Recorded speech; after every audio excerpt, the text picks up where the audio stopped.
আসসালামু আলাইকুম এভরিওয়ান, সবাই কেমন আছেন? আজকে আমি সকাল থেকে কি করলাম, কি রান্না করলাম, কোথায় গেলাম সব কিছু শেয়ার করবো। প্রথমে আমি দেখেন সকালবেলা ভোরবেলা ছাদে উঠেছি।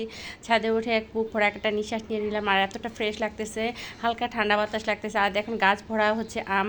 এখানে ছোট ছোট গাছ, কিন্তু গাছ ভর্তি আম ধরেছে, দেখতে অনেকটা সুন্দর লাগতেছে। প্রত্যেকটা গাছের মধ্যে কী পরিমাণ আম ধরেছে দেখেও খুব ভালো লাগতেছে। ছাদ থেকে নেমে হচ্ছে আমি এখন হচ্ছে নাস্তা তৈরি করবো।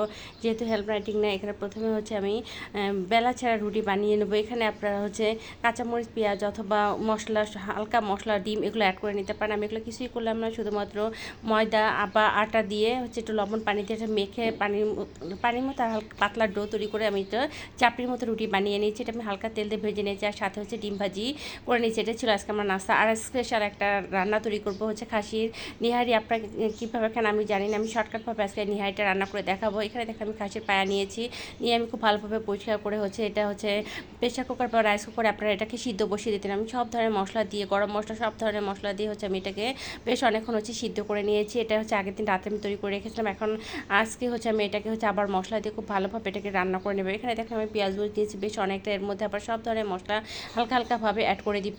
আদা, রসুন পেস্ট, ধনিয়া গুঁড়া, মরিচের গুঁড়া, গরম মশলা যা যা লাগে সব কিছু আমি দিয়ে দিব। আর আমি হচ্ছে এলাচ, দারচিনি হচ্ছে এগুলো হচ্ছে আমি বেটে দিয়েছিলাম যাতে সুন্দর একটা ফ্লেভার থাকে। আর এখানে আমি দেখুন খুব ভালোভাবে মশলাটা কষানো হয়ে গেলে এর মধ্যে সেই হচ্ছে জ্বালানো যেটা আগে আমি সিদ্ধ করে রেখেছিলাম সেটা হচ্ছে দিয়ে আমি কিছু কষিয়ে নেব। কষানোর পর যখন একটু আপনারা যদি ঝোল বা পাতলা রাখতে চান পাতলা রাখতে পারেন, আমি হচ্ছে বেশি একটা পাতলা করবো না, একটু হালকা মাখা মাখা করে হচ্ছে আমি এটাকে নামিয়ে নেবো। এটা আপনারা যে কোনো রুটি, পরোটা, নান যে কোনো কিছুর সাথে পরিবেশন করতে পারেন। এখন হচ্ছে আমি একটা মশলা, এখন হচ্ছে আমি ছোটো মাছ রান্না করে নিব, যেহেতু দুপুরবেলা খেতে হবে। এর জন্য আমি একটা ছোটো মাছ, ট্যাংরা মাছ বের করে নিয়েছি, এটাকে আমি একদম হাত মাখা করে নেবো। এখানে আমি সব ধরনের মশলা অ্যাড করে দিয়েছি। দেখেন আদা, রসুন পেস্ট, ধনিয়া গুঁড়া, মরিচের গুঁড়া, হলুদের গুঁড়া, জিরা গুঁড়া, আর হচ্ছে পেঁয়াজ, কাঁচামরিচ আমি একদম হাত মাখা নিব।